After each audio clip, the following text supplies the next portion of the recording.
আমরা মানুষের আইন মেনে চলছি। কোরআনে আছে চোর ধরে হাত কাটো, ব্রিটিশরা আইন বানাইছে চোর ধরে জেলে দাও। আমরা যারা আল্লাহর আইন না মাইনা ব্রিটিশের আইন মানি, আল্লাহর কাছে না চাইয়া মরা পীরের কাছে চাই, আল্লাহকে সেজদা দেই আবার পীরের পায়েও সেজদা দেই, তাদের ইবাদতটা দুই ভাগে ভাগ হয়ে যায়। এজন্য আল্লাহ বলেন এটা করা যাবে না, আইন মানো, গোলামি করো, ইবাদত করো শুধুমাত্র একজন, তিনি কে? এটা হলো প্রথম অর্ডার। ইবাদত হবে শুধু আল্লাহ। এখন ইবাদতটা কি? ইবাদত না বুঝার কারণে ইবাদত আল্লাহর হচ্ছে না অনেকের। আপনি মনে করছেন 5 ওয়াক্ত নামাজে মসজিদে যান, রমাদানে রোজা রাখছেন, আবার হজও করেছেন, আল্লাহর ইবাদতকারী। কিন্তু আপনি ইবাদতকে নামাজ রোজা হজ যাকাতের ভিতরেই সীমাবদ্ধ করে ভুল করছেন। এগুলো হচ্ছে ইবাদতের এক একটা অংশ, এগুলো ইবাদত নয়। ইবাদত ভিন্ন ডিজাইন, ভিন্ন স্ট্রাকচার। যেমন ধরুন আপনার দেহে 3.5 হাত, এই বডিতে কতগুলো অঙ্গ আছে? সবচেয়ে গুরুত্বপূর্ণ অঙ্গের নাম হলো মাথা।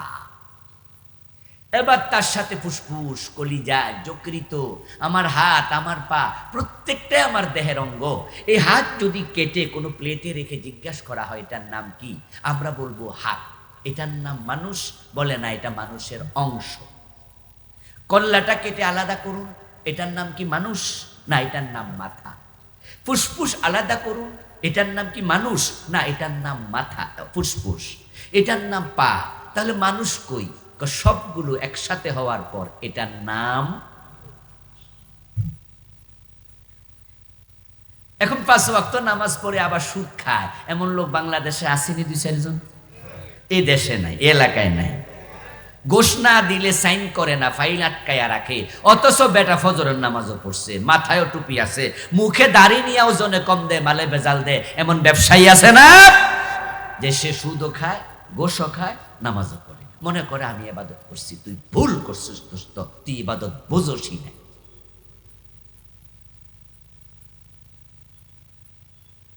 5 ওয়াক্ত নামাজ পড়ে অথচ বোনের হক দেয় না, জোর কইরা বোনের টাকায়। এমন জালেম ভাই আসেনি? বাপ মরে গেছে, মা মরে গেছে। আচ্ছা, বাবা মা যখন মরে যায় তাদের সম্পদ কি একা ভাইয়ের হক? বোনের হক নাই? তো বোনেরটা তুমি খাও কেমনে? কেমনে খাও? হক তো তোমার না। অথচ নামের আগাছা আলহাজ, অথবা তিনি 5 ওয়াক্ত নামাজ। আপনি বুঝেন না আসলে ইবাদত। শোনান দোস্ত, নামাজ যদি ইবাদত হতো তাহলে সূর্য ওঠার সময় নামাজ পড়লে কি গুনাহ হওয়ার কথা? নামাজ তো ইবাদত, তো যখন পড়েন তখনই তো ইবাদত। অথচ সূর্য ওঠার সময় নামাজ পড়া সওয়াব না গুনাহ? জায়েজ না হারাম? তাহলে নামাজ ইবাদত নয় কেন তখন? তখন হারাম কেন? রোজা যদি ইবাদত হতো, ঈদের দিন রোজা রাখলেও তো সওয়াব হতো। অথচ ঈদের দিন রোজা রাখা জায়েজ না হারাম? সওয়াব না গুনাহ? তাহলে সেদিন কেন সওয়াব, সাওম গুনাহ, রোজা গুনাহ? কারণ আল্লাহ নিষেধ করছে, রাসূলের মাধ্যমে। লা তাসুমু হাযিহিল আইয়াম ফাইন্নাহা আইয়ামু আকলিন ওয়া শারবিন ওয়া বিআল। নবীজি বলছে 5 দিন রোজা রেখো না। ঈদুল ফিতর 1 দিন, ঈদুল আজহার দিন 2 দিন, এবং ঈদুল আজহার পরে 3 দিন, মোট কয় দিন? এই 5 দিন রাসূল রোজা রাখতে মানা করছে। আল্লাহ জানাইছে এই কয়দিন রোজা রাখা নিষেধ। যদি সেদিন রোজা রাখো সওয়াবের জায়গা উল্টা কবিরা গুনাহ হবে। ঘুম থেকে উঠে দেখতেছেন সূর্য উঠতেছে, উঠতে লেট হয়ে গেছে আজকে। এখন সূর্য ওঠে কত? 5টা 38-এ নাকি 6টা 38-এ, 38-39 এরকম। এখন আপনি ঘুম থেকে উঠছেন, উঠে দেখেন যে 6টা 40 বাজে। এর মানে সূর্য অলরেডি একটু উঠেও গেছে। সূর্য উঠতে কিন্তু সময় লাগে, সময় লাগে না? মোটামুটি 15-18 মিনিট লেগে যায়। তা আপনি দেখলেন যে অলরেডি 6টা 40। এখন কি ফজর পড়বেন না অপেক্ষা করবেন? এই মাসালা বলেন না ভাইয়েরা, ফজর পড়বেন না অপেক্ষা করবেন? কারণ ওই সময় সূর্য ওঠার সময়, সূর্য ডোবার সময়, সূর্য মাথার উপরে থাকলে এই 3 টাইমে নামাজ পড়া জায়েজ না নিষেধ? তখন যদি আপনি ফজরের নামাজ পড়েন আদায় হবে? বরং তখন গুনাহ হবে। কথা সহজ। তাহলে নামাজ ইবাদত না আল্লাহ রাসূলের আদেশ মানার নাম ইবাদত? ইয়েস। রোজা ইবাদত নাকি হুকুম মানার নাম ইবাদত? যখন নামাজ পড়তে বলছে তখন পড়ো, যখন মানা করছে তখন পড়ো না। রোজা যখন রাখতে বলছে তখন রাখা ইবাদত, রোজা যখন রাখতে নিষেধ করছে 5 দিন রাখা ইবাদত না। তাহলে নামাজ, রোজা, হজ, যাকাতকে ইবাদত মনে করো না, ইবাদত মনে করো আল্লাহর হুকুম, রাসূলের হুকুমকে। এই বুঝ যদি থাকে তাহলে শুধু নামাজের হুকুম ইসলামে আছে, আল্লাহর আইনে দেশ চালানোর হুকুম নাই। আসেনি? ইনিল হুকমু ইল্লা লিল্লাহ। আমাদের আল্লাহ বলে আমি আল্লাহ ছাড়া কারো হুকুম চলবে না, আইন চলবে না।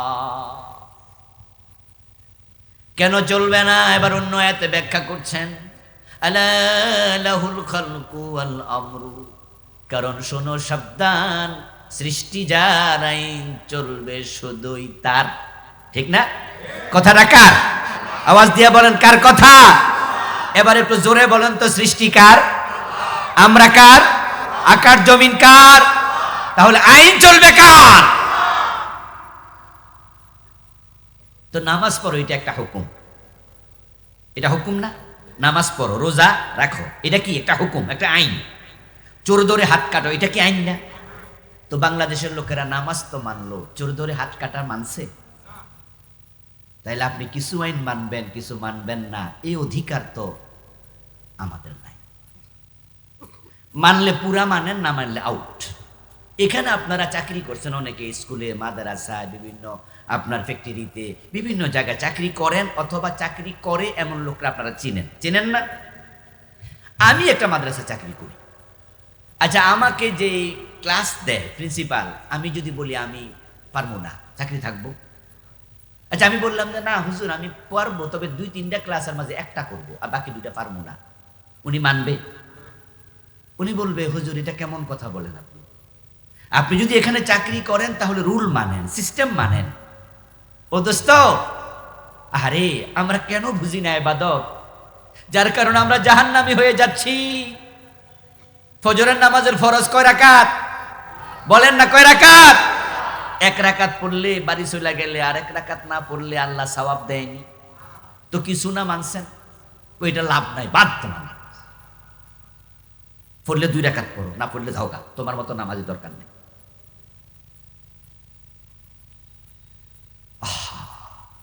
আমরা রোজা যখন রাখি তখন 12টা বাজে, দিনের 12টা বাজে ইফতার করছি কোনোদিন? আচ্ছা 12টা করি না, 3টা বাজে তো করছি। কারণ কি? রাখছেন তো, 8-10 ঘন্টা তো রাখছেন।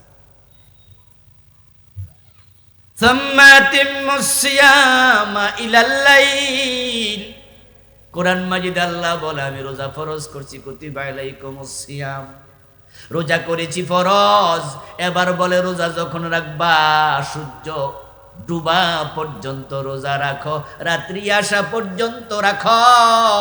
এর আগে যদি কেউ ভেঙে ফেলো, ইফতার করো, এটার নাম রোজা না।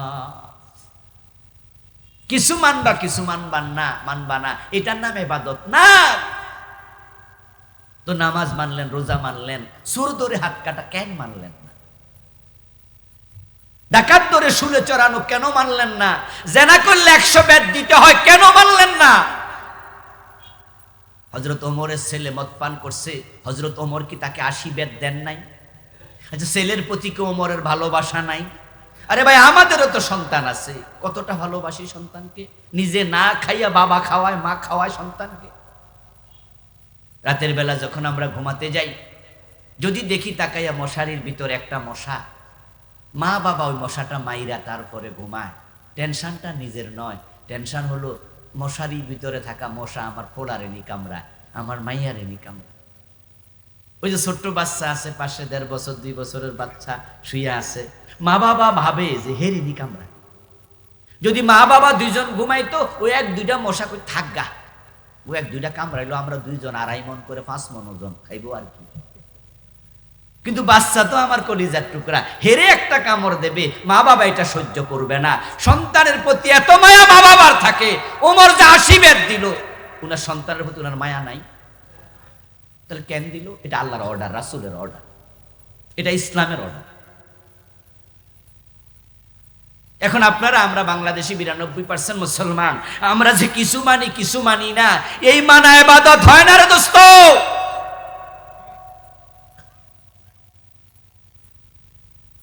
সব ঠিক আছে, কলিজাটা পয়সা গেছে, বাঁচবনি। কলিজাও ঠিক আছে, ফুসফুস পয়সা গেছে, রুগী বাঁচবনি। সব ঠিক আছে, মগজ পয়সা গেছে, রুগী বাঁচবনি। দেহের কিছু অঙ্গ আছে যেগুলোর প্রত্যেকটা সচল থাকা ফরজ। বাকিগুলো ঠিক আছে, একটা নষ্ট হয়ে গেছে, বাকিগুলো ঠিক থেকেও কোনো লাভ নাই। ঠিক ইসলামের কিছু অঙ্গ আছে ফরজ, কিছু অঙ্গ আছে হারাম। এই ফরায়েজ এবং হুরুমাত একটাও বাদ দিতে পারবা না। তার মাঝে চোর ধরে হাত কাটা একটা ফরজ অঙ্গ। 92% বাংলাদেশ আল্লাহর আইনে চলে না। এই জন্যই তো আমরা কিছু আলেম ওয়াজ করি। আপনার কাছে মনে হয় রাজনীতি, এটা রাজনীতি নয়, এটা নিছক রাজনীতি নয়, বরং এটা ইসলামের আইন। আর যদি রাজনীতি মনে হয়, এই রাজনীতি ফরজ। ইবাদত, ইবাদত ইয়া কাযাউল হায়াত বিহাসবি আওয়ামিরিল্লাহি তাআলা ওয়া নাওয়াহি। ইবাদত মানে হলো আল্লাহ এবং রাসূলের আদেশ নিষেধের আলোকে জীবন পরিচালনা করা। আমরা কি মরার সময় সালাম পেতে চাই না মাইর খেতে চাই? সবটা আপনার উপরে ছেড়ে দেয়া হয়েছে। এখন আপনি বেছে নেন কোনটা বেছে নেবেন। ওয়াকাদা রাব্বুকা আল্লা তা'বুদু ইল্লা ইয়্যাহ। রবের প্রথম ফয়সালা, আল্লাহ ছাড়া কারো ইবাদত করা যাবে না। আমরা যারা ইবাদত করছি, আমরা কেউ পীরের পায়ে সেজদা দেই, আসেনি? মাজারে যাই মানত করি, মোরা পীরের কাছে চাকরির জন্য যাই, সন্তান চাইতে যাই। আমরা মানুষের আইন মেনে চলছি। কোরআনে আছে চোর ধরে হাত কাটো, ব্রিটিশরা আইন বানাইছে চোর ধরে জেলে দাও। আমরা যারা আল্লাহর আইন না মাইনা ব্রিটিশের আইন মানি, আল্লাহর কাছে না চাইয়া মোরা পীরের কাছে চাই। আল্লাহকে সেজদা দেই, আবার পীরের পায়েও সেজদা দেই। তাদের ইবাদতটা দুই ভাগে ভাগ হয়ে যায়। এই জন্য আল্লাহ বলেন এটা করা যাবে না। আইন মানো, গোলামি করো, ইবাদত করো শুধুমাত্র একজন, তিনি কে? এটা হলো প্রথম অর্ডার। ইবাদত হবে শুধু আল্লাহ। এখন ইবাদতটা কি? ইবাদত না বুঝার কারণে ইবাদত আল্লাহর হচ্ছে না অনেকের। আপনি মনে করছেন 5 ওয়াক্ত নামাজে মসজিদে যান, রমাদানে রোজা রাখছেন, আবার হজও করেছেন, আল্লাহর ইবাদতকারী। কিন্তু আপনি ইবাদতকে নামাজ, রোজা, হজ, যাকাতের ভিতরেই সীমাবদ্ধ করে ভুল করছেন। এগুলো হচ্ছে ইবাদতের এক একটা অংশ, এগুলো ইবাদত নয়। ইবাদত ভিন্ন ডিজাইন, ভিন্ন স্ট্রাকচার। যেমন ধরুন আপনার দেহে 3.5 হাত, এই বডিতে কতগুলো অঙ্গ আছে। সবচেয়ে গুরুত্বপূর্ণ অঙ্গের নাম হলো মাথা। এবার তার সাথে ফুসফুস, কলিজা, যকৃত, আমার হাত, আমার পা, প্রত্যেকটাই আমার দেহের অঙ্গ। এই হাত যদি কেটে কোনো প্লেটে রেখে জিজ্ঞাসা করা হয় এটার নাম কি, আমরা বলবো হাত। এটার নাম মানুষ? বলে না, এটা মানুষের অংশ। কল্লাটা কেটে আলাদা করুন, এটার নাম কি মানুষ? না, এটার নাম মাথা। ফুসফুস আলাদা করুন, এটার নাম কি মানুষ? না, এটার নাম মাথা, ফুসফুস। এটার নাম পা। তাহলে মানুষ কই? সবগুলো একসাথে হওয়ার পর এটার নাম। এখন 5 ওয়াক্ত নামাজ পড়ে আবার সুদ খায় এমন লোক বাংলাদেশে আসেনি 2-4 জন? এই দেশে নাই, এলাকায় নাই। গোশ না দিলে সাইন করে না, ফাইল আটকায়া রাখে। অথচ বেটা ফজরের নামাজও পড়ছে, মাথায়ও টুপি আছে, মুখে দাড়ি নিয়ে ওজনে কম দেয়, মালে বেজাল দেয়। এমন ব্যবসায়ী আছে না যে সে সুদও খায়, গোশও খায়, নামাজও পড়ে, মনে করে আমি ইবাদত করছি। তুই ভুল করছিস দোস্ত, তুই ইবাদত বুঝোসই না।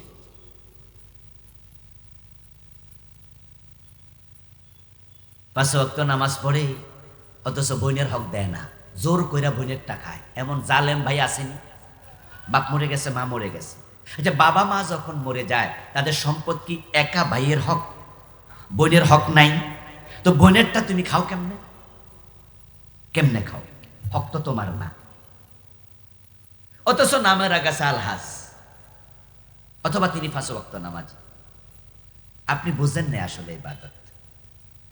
শুনুন দোস্ত, নামাজ যদি ইবাদত হতো তাহলে সূর্য ওঠার সময় নামাজ পড়লে কি গুনাহ হওয়ার কথা?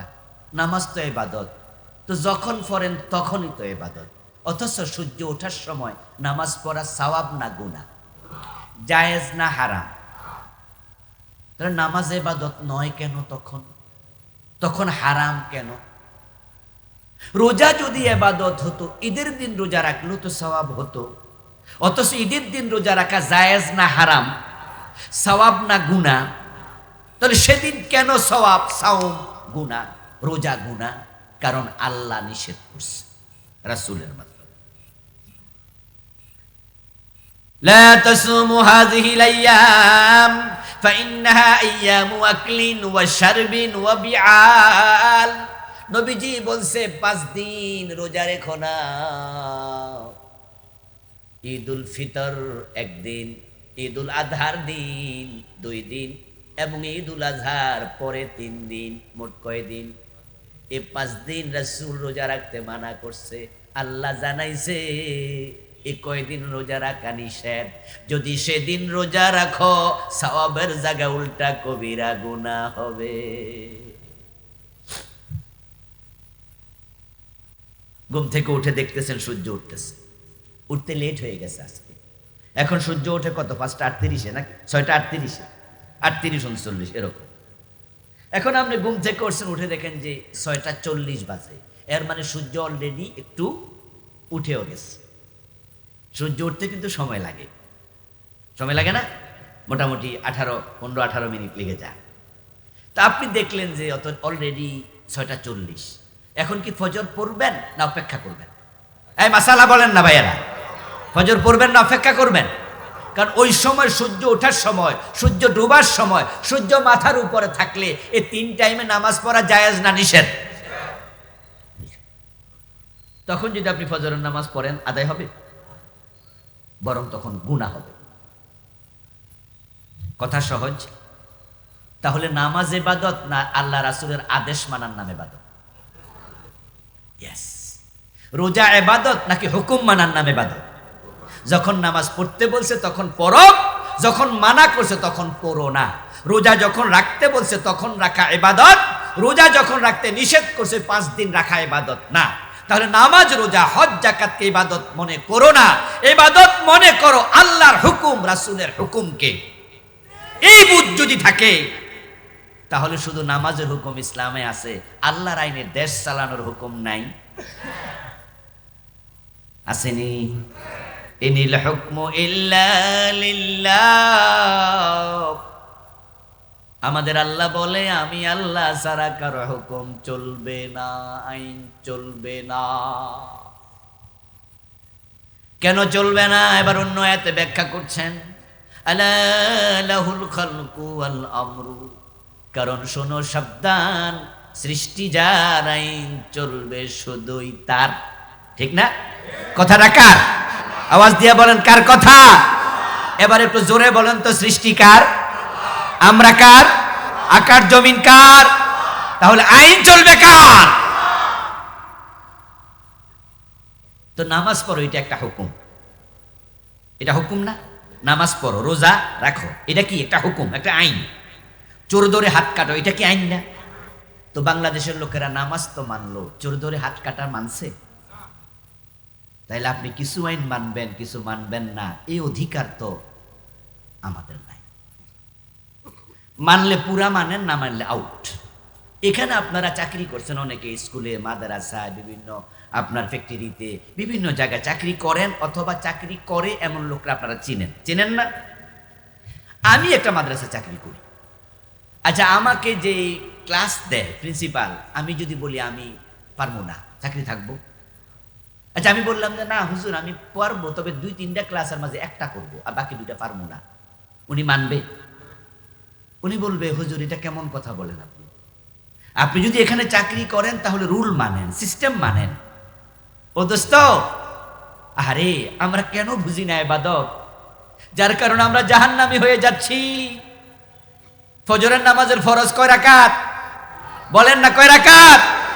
এক রাকাত পড়লে বাড়ি চলে গেলে আর এক রাকাত না পড়লে আল্লাহ সওয়াব দেয়নি।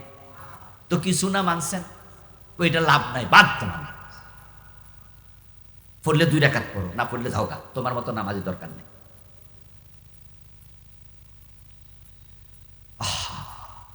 আমরা রোজা যখন রাখি তখন 12টা বাজে, দিনের 12টা বাজে ইফতার করছি কোনোদিন? আচ্ছা 12টা করি না, 3টা বাজে তো করছি। কারণ কি? রাখছেন তো, 8-10 ঘন্টা তো রাখছেন।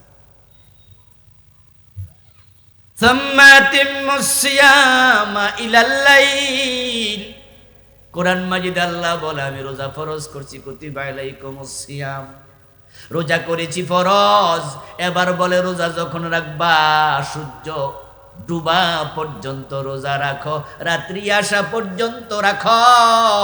এর আগে যদি কেউ ভেঙে ফেলো, ইফতার করো, এটার নাম রোজা না। কিছু মানবা, কিছু মানবা না, এটার নাম ইবাদত না।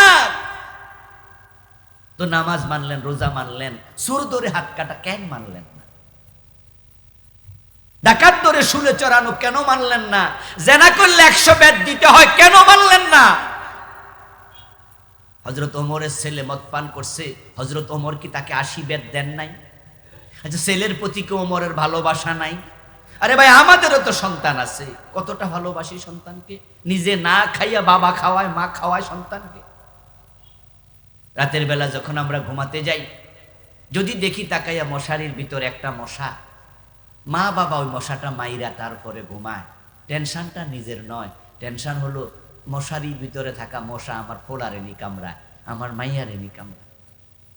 ওই যে ছোট্ট বাচ্চা আছে পাশে, 1.5 বছর 2 বছরের বাচ্চা শুয়ে আছে, মা বাবা ভাবে যে হেরেনি কামড়ায়।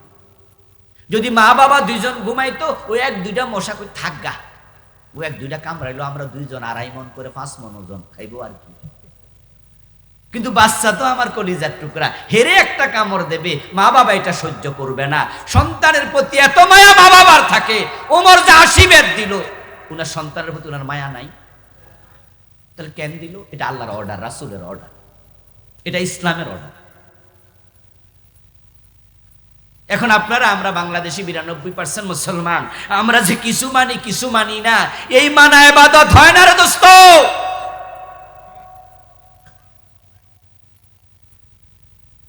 সব ঠিক আছে, কলিজাটা পয়সা গেছে, বাঁচবনি।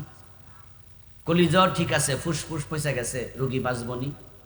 সব ঠিক আছে, মগজ পয়সা গেছে, রুগী বাঁচবনি। দেহের কিছু অঙ্গ আছে যেগুলোর প্রত্যেকটা সচল থাকা ফরজ। বাকিগুলো ঠিক আছে, একটা নষ্ট হয়ে গেছে, বাকিগুলো ঠিক থেকেও কোনো লাভ নাই। ঠিক ইসলামের কিছু অঙ্গ আছে ফরজ, কিছু অঙ্গ আছে হারাম। এই ফরায়েজ এবং হুরুমাত একটা বাদ দিতে পারবা না। তার মাঝে চোর ধরে হাত কাটা একটা ফরজ অঙ্গ। 92% বাংলাদেশ আল্লাহর আইনে চলে না। এই জন্যই তো আমরা কিছু আলেম ওয়াজ করি। আপনার কাছে মনে হয় রাজনীতি, এটা রাজনীতি নয়, এটা নিছক রাজনীতি নয়, বরং এটা ইসলামের আইন। আর যদি রাজনীতি মনে হয়, এই রাজনীতি ফরজ। ইবাদত, ইবাদত ইয়া কাযাউল হায়াত বিহাসবি আওয়ামিরিল্লাহি তাআলা ওয়া নাওয়াহি। ইবাদত মানে হলো আল্লাহ এবং রাসূলের আদেশ নিষেধের আলোকে জীবন পরিচালনা করা। ইসলামের সব অঙ্গ একসাথে হবে তখন ইবাদত। দেহের সব অঙ্গ একসাথে হলে তখন তার নাম মানুষ। এই চোখ মানুষ নয়, মাথা মানুষ নয়, হাত মানুষ নয়, এক একটার এক এক নাম। রোজার নাম রোজা, হজের নাম হজ, জাকাতের নাম জাকাত, সুদের নাম সুদ, গোশের নাম গোশ, এক একটার এক এক নাম। কোনোটা ধরো, কোনোটা ছাড়ো। যেগুলো ধরা ফরজ সেগুলো ধরো, যেগুলো ছাড়া ফরজ সেগুলো ছাড়ো। যখন এইভাবে তুমি জীবন চালাবে, তখন এটার নাম হবে ইবাদত। আর আল্লাহ বলছে, আমার অর্ডার, আমার ফয়সালা, আমি আল্লাহ যে হুকুম দেই এর বাহিরে চলার সুযোগ তোমার নাই। قال رسول الله صلى الله عليه وسلم انما المؤمن كالجمل الانيف। নবীজি বলছেন, তুমি তখনই মুমিন যখন তুমি হবে নাকি রশি ঢুকানো ওটের মতো, নাকি রশি ঢুকানো ওট, মালিক টানে যেদিকে কদম দেয় সেদিকে, যেহেতু নাকের ভিতরে রশি, উল্টা চললে নাক ছিঁড়ে যাবে। ঈমান যখন এনেছ, আল্লাহ এবং রাসূল যা বলবে তা মানতে বাধ্য হবে। এখন আমার রব বলে আমার সৃষ্টি আমার আইন মানবে, কিন্তু 54 বছরের বাংলাদেশ আল্লাহর আইনে একদিনও চলে না। এই জন্যই তো আমরা কথা বলছি, আপনাদেরকে বুঝাচ্ছি যে আমরা মুসলমানরা আল্লাহ ছাড়া কারো আইন মানতে রাজি হব না। যদি আপনি আমার সাথে একমত হন, আপনি নাকে রশি ঢুকানো ওটের মতো মুমিন। একমত হন নাই, আপনি বিদ্রোহী, আপনি মুমিন নয়। এখন এই আলোচনা শুনবেন নিজের সাথে, না হয় ফেরেশতা কিন্তু চাবুক নিয়ে রেডি।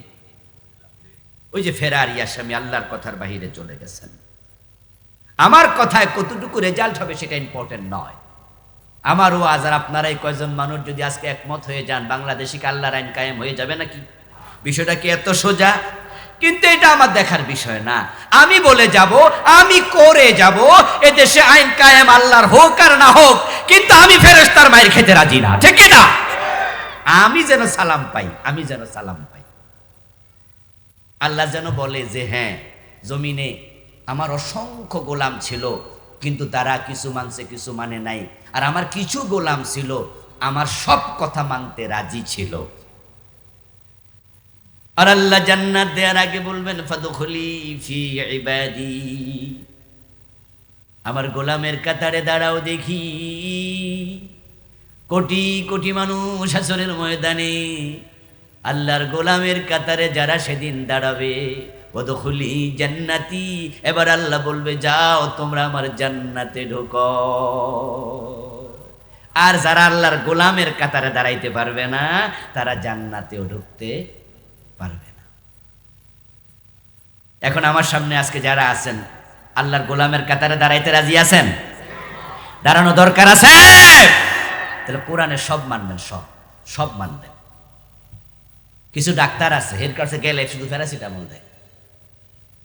আমাদের ঢাকা বিশ্ববিদ্যালয়ে হাসপাতাল আছে ছাত্রদের জন্য, ওই হাসপাতালের ওরা নাম দিছে নাফা হাসপাতাল। ছাত্ররা এটার নাম দিছে কি? এর মানে কি জানেননি? এর মানে হলো এর নাফা ওষুধ ছাড়া আর, মানে ইউনিভার্সিটির হাসপাতাল, এই এনে ক্যান্সার লইয়া গেল নাফাই দেয়। মানে হলো ওখানে হাসপাতালে নাফা প্যারাসিটামল ছাড়া আর কোনো ওষুধ নাই। আচ্ছা বলুন তো, যে ডাক্তার শুধু নাফা দেয় আর প্যারাসিটামল দেয়, এটা কি ভালো ডাক্তার নেই? কারণ রোগীর তো রোগের আলোকে ওষুধ হবে। যে নাফা দরকার হেরে নাফা দেবে, যার অন্য ওষুধ দরকার হেরে ওইটা দেবে। এর মানে সে রোগ বুঝা ওষুধ দেয়, সে হেনা হলো আসল ডাক্তার। কিছু মাহফিলে গেলে শুধু রোজার ওয়াজ করে, শুধু হজের ওয়াজ করে, শুধু যাকাতের ওয়াজ করে। ও দোস্ত, পুরা কোরআনে যত ওয়াজ আছে সব করা দরকার আছে না নাই? তো তুমি নাফার ডাক্তার হও। আর আপনারাও পাইছেন যে হুজুর মিডা মিডা ওয়াজ করে, কই এইটা হলো আসল হুজুর। ডাক্তারের দোকানে সব ওষুধ কি মিডা? তিতা ওষুধ নাই? কথা বলেন না প্লিজ, আসেনি? আসেনি? তো কোরআনের মাঝে তিতাও আছে, মিডাও আছে। কোরআনে আছে মানুষের উপকার করো, ওয়াতিদাল কুরবা হাক্কাহু ওয়াল মিসকিন ইবনাস সাবিল, গরিবের সাথে ভালো ব্যবহার করো, আর যেখানে পাও উপকার করো। এই ওয়াজ শুনলে ডাকাত তো মনে মনে কয় যাক তাইলে আমারও মনে ভালো ব্যবহার করতে কইছে। কিন্তু আরেক আয়াতে আছে ডাকাত ধরে শুলে ছড়াও। এবার ডাকাইতে কয় হুজুর কয় কি রে? যখন আসে সবাইরে সালাম দাও। হাদিসে আছে কিন্তু ইসলামের সর্বোত্তম কাজ কি? নবীজিকে সাহাবী প্রশ্ন করে, নবীজি বলে যার পেটে খাবার নাই তো তেমত আম, তাকে খাওয়াবে, যাকে দেখবে তাকে সালাম দেবে। আলা মান তারিফ ওয়াল্লাম তারিফ, যাকে তুমি চিনো আরাফতা মাল্লাম তারিফ, যাকে তুমি চিনো তাকেও সালাম দাও, যাকে তুমি চিনো না তাকেও সালাম দাও, যাকে তুমি চিনো তাকেও খাবার দাও, যাকে তুমি চিনো না তাকেও খাবার দাও। তো সোর তো মনে মনে কয় আমি তো এই হাদিসে চাইছিলাম, ঠিক না? যে না চিনলেও খাবার দাও, চিনলেও খাবার দাও। তো আমি যে সোর, বেটা তো জানে না, তা আমারে খাওয়াইতে কইছে, কিন্তু আরেক আয়াতে আছে চোরটা দইরা এবার চোরপে হুজুর কই কি তা হাত না থাকলে খামু কি দিয়া? কোরআন হাদিস পড়ো, শুধু নাফা ট্যাবলেটের ডাক্তারের কাছে যাইও না। এ কোরআনে যেমন সুন্দর কথা আছে, মজার মজার মিষ্টি মিষ্টি কথা আছে, কোরআন হাদিসে কিছু শক্ত কথা আছে না নাই? আমার রাসূলের সেই মমতাময়ী মানুষ পৃথিবীতে ছিল না, কোমল হৃদয়বান পৃথিবীতে ছিল না, কিন্তু আমার রাসূলের হাতে কি যুদ্ধের মাঠে তলোয়ার ছিল না?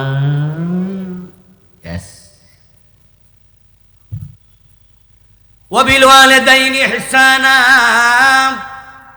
এবার আল্লাহর দ্বিতীয় ফয়সালা হলো মা বাবার সাথে ইহসান করো, মা বাবার সাথে মুফাসসির তিনি বলেছেন ইন্নী লা আ'লামু আমালান আকরাবু ইলাল্লাহি মিন বিররিল ওয়ালিদাইন।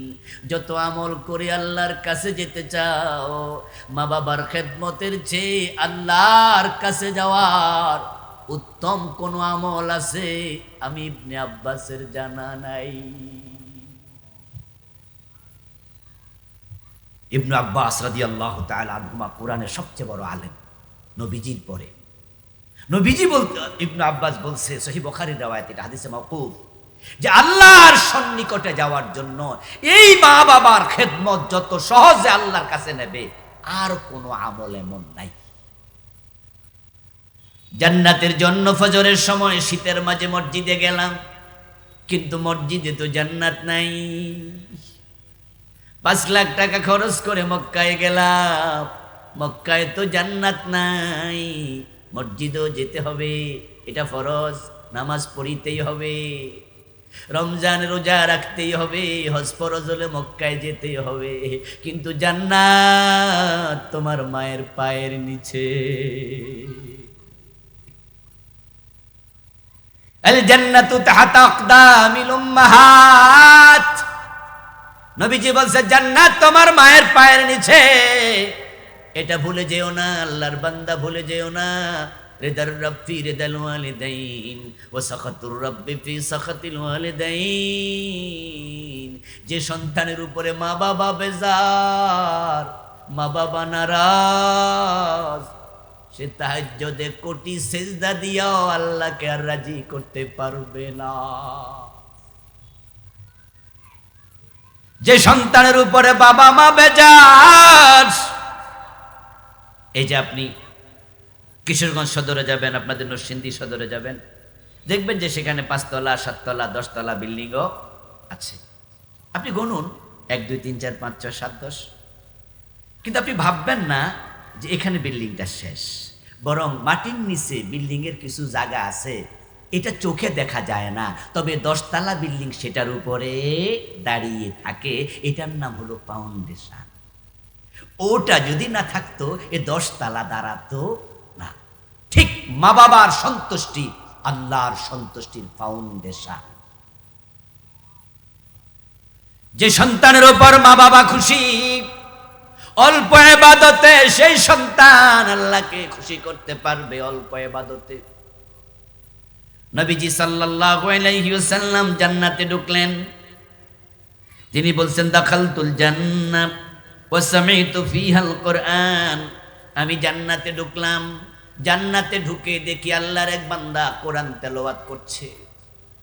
আমি তেলাওয়াত শুনে বুঝেছি আমার উম্মত। ইনজিল পড়লে বুঝতাম ঈসা নবীর উম্মত, তাওরাত পড়লে বুঝতাম নবী মুসা আলাইহিস সালামের উম্মত। যেহেতু কোরআন পড়ছে আমি বুঝেছি আমার উম্মত। আমি জিবরিলকে জিজ্ঞাসা করলাম, ভাই জিবরিল, মান হুয়া, এ লোকটা কে? এত সৌভাগ্য, জান্নাতে এসেছে, কোরআন তেলাওয়াতের অনুমতি পেয়েছে। জিবরিল আমিন বলে, ইয়া রাসূলুল্লাহ, যা হুয়া হারিসা ইবনে নুমান। চিনেন নাই বুঝি? এ তো আপনার সাহাবী হারেসা। হারেসা বিন নুমান জান্নাতে কোরআন তেলাওয়াত করছে। নবীজি তো অবাক হলেন, কিরে হারেসা তো এখনো মরেই নাই। হারেসাকে রাসূল দুনিয়ায় দেখে আসছে, মেরাজে যাইয়া দেখে জান্নাতে বৈশা বৈশা কোরআন শরীফ।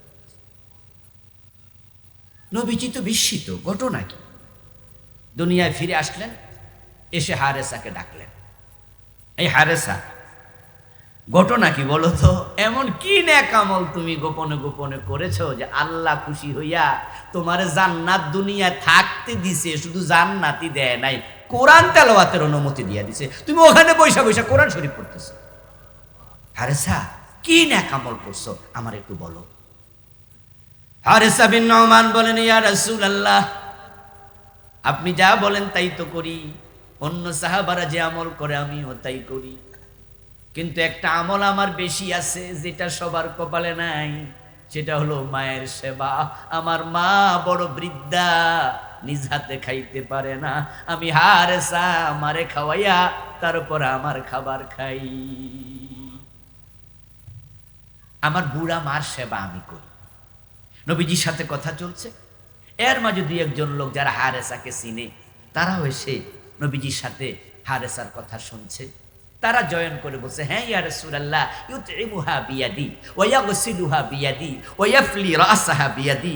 রাসূল, আমরা সাক্ষী দিচ্ছি এই হারেসার মা এত বুড়া, গোসল করার শক্তি নাই, হারেসা নিজে গোসল করাইয়া দেয়, নিচে মাথার চুলগুলা আশ্রয়া দেয়, মারে খাওয়াইয়া দেয়। নবীজি সাহাবীদের থেকে এটা শুনে তিনবার বললেন, কাযালিকুমুল বিররু, কাযালিকুমুল বিররু, কাযালিকুমুল বিররু। আমি বুঝে ফেলেছি এটার নাম বিররুল ওয়ালিদাইন। ও হারেসা, মায়ের দোয়ার কারণে দুনিয়া থাকতে আল্লাহ তোরে জান্নাত দিয়ে দিস। যুবক যাদের মা আছে বাবা আছে, তোমার ঘরে জান্নাত আছে, তোমার ঘরে জান্নাত আছে, তোমার ঘরে জান্নাত আছে। একদিন নবীজি আলোচনা করতে গিয়ে হঠাৎ করে তিনি বদদোয়া দিলেন, বললেন যে তার নাম, তার নাক ধুলায় লুটে যাক, রাগেমান ফুহু, রাগেমান ফুহু, রাগেমান ফুহু, সে মুখ থুবড়ে পড়ুক। নাক ধুলায় পড়া মানে হলো একবার উত্তই পড়া, উপর হয়ে পড়া, হে উপর হয়ে পড়ে যাক, ধ্বংস হয়ে যাক। অথচ তিনি তো বদদোয়া দিতেন না, আজকে তিনি হঠাৎ করে রেগে গেলেন, বদদোয়া দিলেন ধ্বংস হয়ে যাক। সাহাবী দাঁড়ালেন, ইয়া রাসূলুল্লাহ, আপনি কার কথা বলছেন আমরা বুঝি নাই, কাকে বদদোয়া দিচ্ছেন একটু বলবেন কি ইয়া রাসূলুল্লাহ? আমার রাসূল জবাব দেন, মান আদরাকা ওয়ালিদাইহি ইনদাল কিবার আহাদাহুমা আও কিলাহুমা সুম্মা লাম ইয়াদখুলিল জান্নাহ। আমি ওই লোকের কথা বলছি যে তার বুড়া মা বাবাকে পেয়েছিল অথবা একজনকে পেয়েছিল, তার ঘরে তো জান্নাতটাই ছিল। মা বাবাকে পাওয়ার পরেও যে খেদমত কইরা জান্নাত পায় নাই, তার মতো উম্মত আমার দরকার নাই। قال رسول الله صلى الله عليه وسلم الوالد أوسط أبواب الجنة। তোমার বাবা হলো জান্নাতে ঢুকার যত দরজা আছে সবচেয়ে বড় দরজা। হুমা জান্নাতুকা হুমা নারুকা। এক সাহাবী রাসূলকে বলছে, হুজুর, মা বাবার তো আমার উপরে অনেক দায়িত্ব, অনেক হক, কি কি হক আছে আপনি একটু বলুন। নবীজি তখন বললেন, মিয়া কি হকের কথা বলবে, এক শব্দে শুনে যাও, তারাই তোমার জান্নাত, তারাই তোমার জাহান্নাম। দুজনকে খুশি করো, জান্নাত পেয়ে যাবে, দুজন বেজার, জাহান্নামে যাবে। যাদের মা বাবা আছে আজ থেকে সাবধান। ওয়ালা তাকুল লাহুমা উফ, মা বাবার সাথে কখনো উফ বলবে না, বিরক্ত হয়ে কথা বলবে না, মা বাবার কোনো আচরণে বিরক্ত হবে না, নাক ছিটকাবে না, চোখ ভ্রু কঞ্চিত করবে না। এমন দুজন মানুষ, তারা না থাকলে তুমি দুনিয়ার আলো দেখতে না। একজন মা যে তার সন্তানের জন্য কি পরিমাণ পরিশ্রম করে, কি পরিমাণ কষ্ট স্বীকার করে। ও যুবক, তোমার স্ত্রীর দিকে দেখো, তোমার স্ত্রীর দিকে দেখো, তোমার মায়ের কষ্টের কথা এখানে তুমি টের পাবে। আরে বাচ্চা পেটে আসার সাথে সাথে মায়েদের যখন হায়েস বন্ধ হয়, মা যখন কনসিভ করে, অনেক মা আছে তখন থেকে বমি শুরু, খাইলে আর হজম হয় না, লাগাতার 3 মাস 5 মাস বমি করে, বমি করতে করতে চিকনা হয়ে যায়, পানিটা পর্যন্ত হজম হয়। ও যুবক, তুমি ঘুমাচ্ছ রাতের বেলায়, হয়তো রাতে ঘুম ভাঙলে পাশ ফিরে দেখো তোমার স্ত্রীটা তোমার পাশে নাই। মনে মনে কি ভেবেছ, বউ বুঝি টয়লেটে গেছে, প্রস্রাবখানায় গেছে। কিন্তু না রে দোস্ত, তুমি একটু টয়লেটের পাশে গিয়ে দেখো, ওই 3টা বাজে তোমার বউ বেশিনে বমি করতেছে।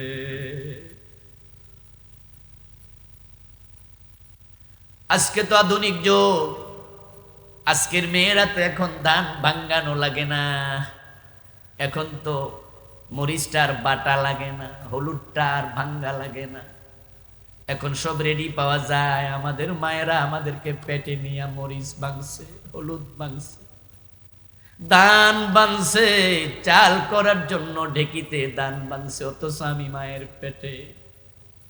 3 জন 5 জন কর্মচারী ছিল, 10 জন কামলা ছিল, তাদের জন্য ভাত রান্না করছে, ধান লাগাবে, ধান কাটবে, মাথার মাঝে ধান নিয়া উঠানের মাঝে মেলছে, কাকে কলসি নিয়া অনেক দূর থেকে পানি ভরে আনছে। আমি মায়ের পেটে রাতের বেলায় যখন মা ঘুমাইছে, পেটে থাইকা নড়াচড়া করে মাকে ঘুম ভাঙ্গা দিছি। মা কত কষ্ট করে পেটে নিল। আর যুবক, তুমি মায়ের সাথে রাগ করো, কথা বলো না, মায়ের খবর নেও না, বউ পাইয়া মা ভুলে গেছো। হামালাতুমুহু কুরহা ওয়াদাআতুহু কুরহা ওয়া হামলুহু ওয়া ফিসালুহু 30 শাহরা। আমার আল্লাহ বলেন কত কষ্ট করে পেটে নিল, তারপরে 9 মাস 10 মাস পেটে রেখে যখন মা তোমাকে প্রসব করেছে, তখন জীবনের ঝুঁকি নিয়েছে, প্রসবের সময় মরে গেছে এমন মাও আছে। চিকিৎসা বিজ্ঞান বলে, যখন কোনো মানুষের একসাথে 20টা হাড্ডি ভেঙে যায়, তখন ব্যথার তীব্রতা হয় 45 ডেল, 45 ইউনিট।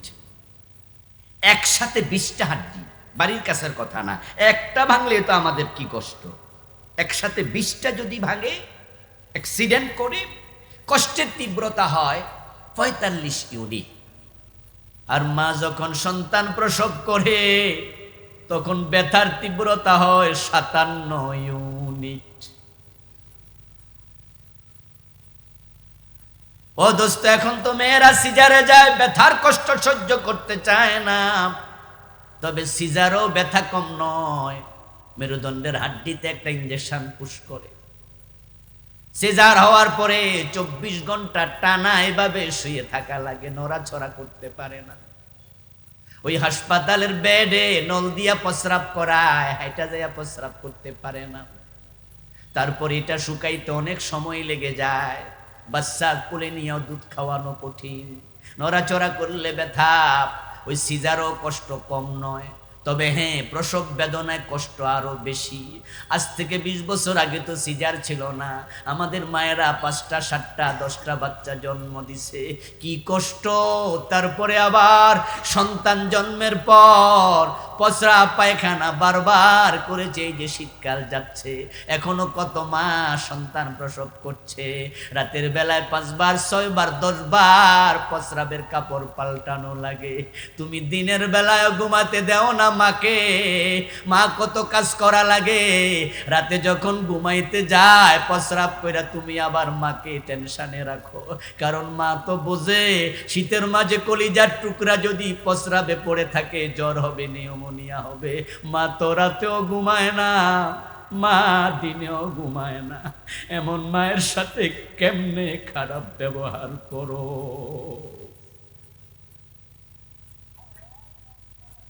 তোমার প্রস্রাব, তোমার পায়খানা তোমার মা 2 হাতে মুছে, 2 হাতে। তোমার পায়খানার গন্ধ মায়ের নাকে গন্ধ মনে হয় না। আমি অবাক হই, একজন আজানো জবাব দেন, আমি অবাক হই মেয়েদেরকে দেখে। যখন কোনো কারণে বাসে উঠতাম, এখন তো কমই উঠা লাগে, আগে তো উঠতেই হতো, এখনো মাঝে মাঝে উঠি। লং ড্রাইভে গেলে, বাসে উঠলে, মহিলার পাশে বসলে টেনশনে থাকি, কারণ মহিলারা বমি করে, অভ্যাসটা পুরুষের চেয়ে একটু বেশি। এবং আরো ঘটনা হলো, একজন মহিলা বমি করলে দেখে দেখে আরো 3 জনে বমি শুরু করে। কিন্তু বাচ্চার পায়খানা কোলে নিয়া মা খাবার খায়, দুর্গন্ধ বুঝি নাকে যায় না। মা খাচ্ছে বাচ্চা কোলে, এই অবস্থায় বাচ্চা পায়খানা করে দিল, মা কিন্তু খায়। ভাই দৌড় মারে একদিকে, বোন দৌড় মারে একদিকে, পায়খানার গন্ধ ভাই বোনের নাকে যায়, মায়ের নাকে যায় না। এটাই হলো তোমার মা। তারপরে পায়খানা পরিষ্কার করার সময় ডান হাত বাম হাত দুই হাত একসাথে লাগা। 2.5 বছর 3 বছর তুমি নিজের পায়খানা নিজে ধুইতে পারতা না, টয়লেটে বসে থাকতা। তোমার মা নিজ হাতে পরিষ্কার করেছে, 2.5 বছর দুধ খাইয়েছে। আর সেই বাবা সেই মা তাদের সাথে কেমনে চোখ গরম করে কথা বলো। শুধু তো চোখ গরম নয়, এখন তো চলছে ধাক্কা ধাক্কির সময়, চলছে ঠেলা ঠেলি। 3 ভাই মা নিয়ে বাপ নিয়ে বাগাবাগি করে, এই ঘরে 10 দিন, ওই ঘরে 10 দিন, এই ঘরে 10 দিন। 9 দিন যাওয়ার পর সিগন্যাল দেয় কালকে খানা শেষ। যখন তোমার সিগন্যাল আসে, তোমার মায়ের কলিজাটা আঘাতপ্রাপ্ত হয়ে বড় কষ্ট পায়। তুই বুঝি আমারে ধাক্কাইয়া দিলি, আরেক ঘরে ঠেলে দিলি। 2 বছর তোর দুধ খাওয়াইছি, কাউকে ধাক্কাইয়া দেই নাই। 9 মাস 10 মাস পেটে রাখছি, কাউকে কষ্টের ভাগ দেই নাই। জন্মের সময় জীবনের ঝুঁকি নিছি, কষ্টের ভাগ কাউকে দেই নাই। তোরা 2.5 বছর 3 বছর 2 হাতে পায়খানা মুছছি, কাউকে কষ্টের ভাগ দেই নাই। আজকে তুই 10 দিন পরে ভাগাভাগি করলি। প্রিয় ভাই, কি করবেন এখন? কি করবেন? আলহামদুলিল্লাহ আমারও 3 ভাই, আমরাও 3 ভাই, কিন্তু আমার মা বাবাকে নিয়ে আমি কখনো ভাগ করিনি। আমার ভাইরা খাওয়ায়, ওনাদের অধিকার আছে, ওনারা খাওয়াবে। কিন্তু ওরা জানে, আমার ভাইয়েরা জানে যে আমার কাছে কোনো ভাগ নাই। আমার ঘর 30 দিন খোলা, টাকা পয়সা চিকিৎসা যা লাগে ওরা দিলে দেখ, না দিলে না, আমি খবরও নেই না।